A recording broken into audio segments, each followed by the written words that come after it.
வணக்கம். எட்டயபுரம் பேரூராட்சி உட்பட்ட 3வது வார்டு. இது வந்து ஆர்சி தெரு காலனின்னு சொல்லி அழைக்கக்கூடிய பகுதி. இங்கே வந்து ரோடு போட்டு 25 வருஷம் ஆகுது.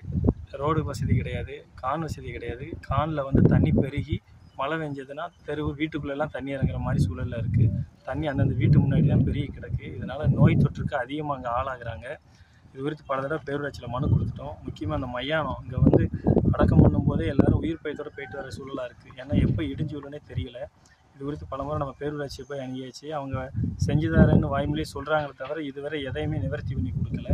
அதனால் இங்கே இருக்கிற வார்டு கவுன்சிலர்லேருந்து பேரூராட்சியிலேருந்து எல்லாமே ஆளுங்கட்சி தரப்பாக தான் இருக்கிறாங்க. இருந்தும் கூட எதுவுமே இங்கே நிறைவேற்றி கொடுக்கலங்கிறது மக்களோட ஒரு பெரிய குறைகளாக சொல்கிறோம். மழை பேஞ்சிட்டாலே யார் வீட்டுக்குள்ளே இருக்க முடியாத அளவுக்கு தண்ணிக்கு பயந்துருக்குறாங்க. ஏன்னா கால்வாயெல்லாம் நிரம்பி அந்தந்த வீட்டுக்குள்ளே போகுது. அங்கங்கே காணே எல்லாம் வரதில்லை. இங்கே குப்பைகளை சுத்தப்படுத்த துப்புரவு பணியாளர்களே வரதில்லை. அதனால் அப்படியே பெருகி அங்கங்கே தம்பிடிச்சிருக்கிறதுனால மழை பெஞ்சிருச்சுன்னா தண்ணி வந்து காணை விட்டு வெளியில் வந்து வீட்டுக்குள்ளே இறங்கக்கூடிய சூழலில் இருக்குங்க. அதனால் நோய் தொற்று மழை நேரத்தில் அதிகமான சிறுவர்களோ பெரியவர்களோ அதிகமாக நோய் தொற்றுக்கு இங்கே உள்ளாகிறாங்க. என்னென்ன வசதி இப்போ செஞ்சு கொடுக்கணும்?